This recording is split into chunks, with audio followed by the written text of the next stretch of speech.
This is Back to Jerusalem's 30-day prayer guide for North Korea. Day 5. The Sun. Kim Il-sung's son, Kim Jong Il, has a life that is more myth than fact. It is believed that Kim Jong Il's birth was foretold by a swallow before he was miraculously born in a cabin on the slopes of the famous Korean Paektu Mountain.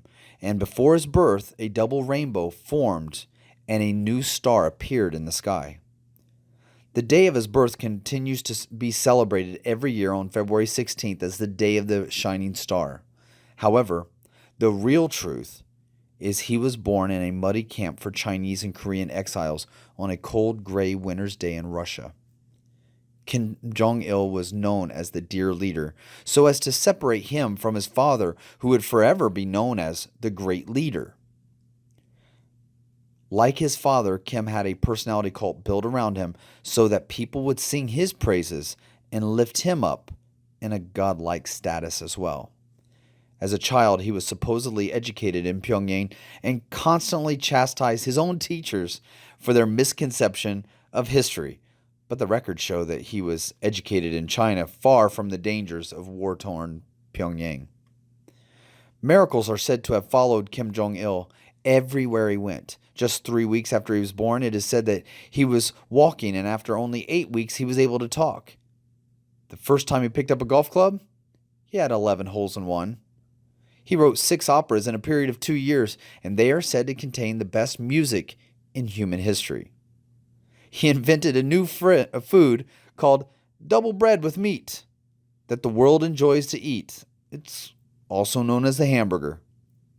During his time as a college student, he wrote 1,500 books, and he's able to control the weather with his thoughts. Whenever sailors at sea are in trouble, they cry out to him for help.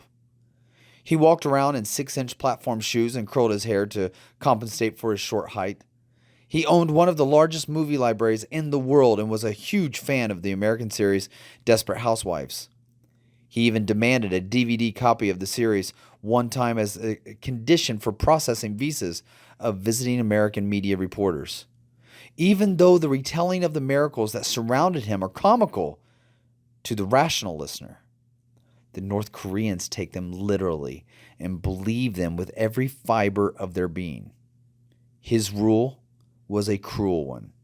Because of the godlike myth that surrounded him, his ideas were taken as the gospel, so they were never wrong. His teachings on agriculture led the country into one of the worst 4-year famines in history, where it is estimated that a quarter of the population died of starvation. His teaching on Juche led to more inmates in concentration camps than automobiles on the road. His leadership on factory production, housing, and technology sent the country into a spiraling stone age that they might never really recover from. He was worshipped as the Son in a Trinity relationship between the Father and the Spirit of the people.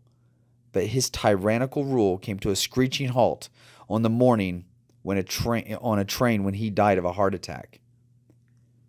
On 17 December 2011, the North Korean people learned that their God, Kim Jong Il, was a mere mortal when he took his last breath. His death did not break the chains of spiritual slavery, though. The enemy had a replacement who would prove to be just as tyrannical and destructive. There are 3 prayer points for today. The people of North Korea are lied to about the power of their leaders, and the North Koreans pray powerless prayers every day in front of the portraits of their dear leader and the great leader, not knowing that one day their leaders will bow before the King of Kings and the Lord of Lords. So pray that the people of North Korea will see the power of the Lord supernaturally in their lives. Today's scripture reading comes from Romans chapter 14, verses 11 to 12. For it is written, "As I live, saith the Lord, every knee shall bow to me, and every tongue confess to God." So then, every one of us shall give account of himself to God.